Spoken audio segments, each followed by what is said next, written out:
And now, having been past fit for work, would you please welcome back to the Now Show, John Robbins? Hello! The most common thing people say to stand-ups is... Oh, it must be so hard being a comedian. I could never do what you do.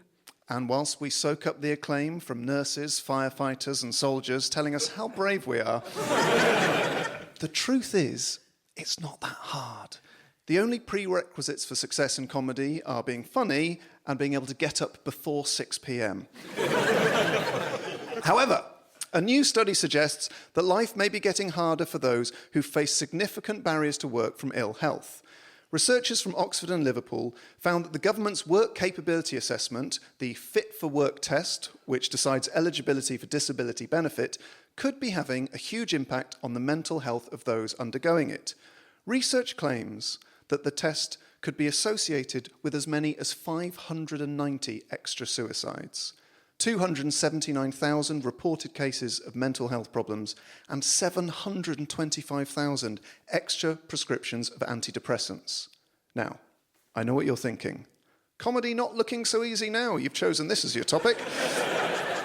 The work capability assessment has always been controversial. It was introduced by the Labour government in 2008 to assess entitlement to disability benefits.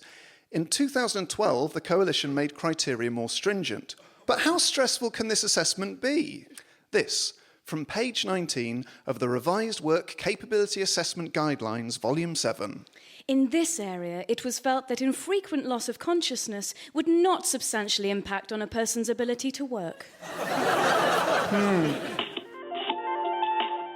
Sorry to keep you waiting. Our receptionist is unconscious. To fully understand how the assessment might make you feel, let's look at it from the point of view of a specific illness. Now, obviously, subjectivity is a real problem here. So, I have decided to focus on... incontinence! Yes, that's right. From pauper to king, left wing to right, we've all had a day at the office where Imodium doesn't quite scratch the surface. And we'd pay a month's wages to be separated from the rest of humanity by 2 floors, 3 locked doors, and a moat. But imagine that that feeling is a monthly, weekly, daily, or hourly problem. Let's see how the WCA guidance advises assessors to deal with claimants. Firstly, let's get down to some detail from page 36. Extensive evacuation describes the situation where leakage could not be contained by the use of pads. Therefore, minor degrees of soiling would not be considered where pads could be reasonably used. Now, I can see how receiving that judgment may be stressful. However... considerable advances in the management of incontinence have been made in recent times. So, every cloud. So what would cause me to be entitled to incapacity benefit? Extensive evacuation or substantial leakage, such that a change of clothing and cleaning would be required. It does not reflect lesser degrees of dribbling or leakage.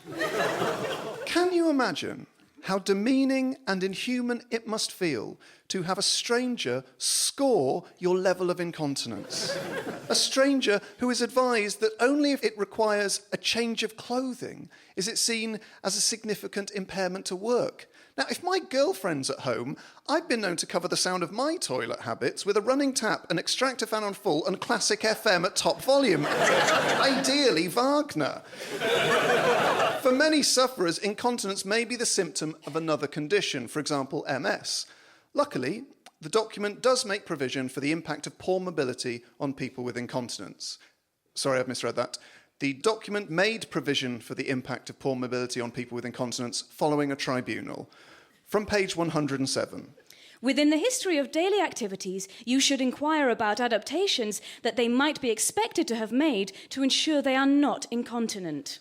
You would also look to demonstrate issues around their ability to rise from a chair and move within the examination centre. If there are none, then it seems unlikely they would suffer continence issues due to mobility restriction within a workplace. This piece of guidance perfectly illustrates how nasty the WCA is. Firstly, the tone is unrelentingly suspicious. Secondly, it is patronising in the extreme. To think that anyone would not make adaptations to ensure they are in control of their bowels. And finally, that your medical diagnosis can be demonstrated by your ability to get out of a chair in a test centre. So, for example, if you have MS and you're in remission, you may well be told your incontinence is not severe because you were seen getting out of a chair without significant difficulty. There is a tragically ironic ray of hope. A study carried out in September 2015 by the Multiple Sclerosis Society found that over a third of claimants found the assessment procedure so stressful that it caused their condition to deteriorate or relapse. So, fingers crossed, you'll find it so difficult that your symptoms will flare up, getting you the financial support you deserve.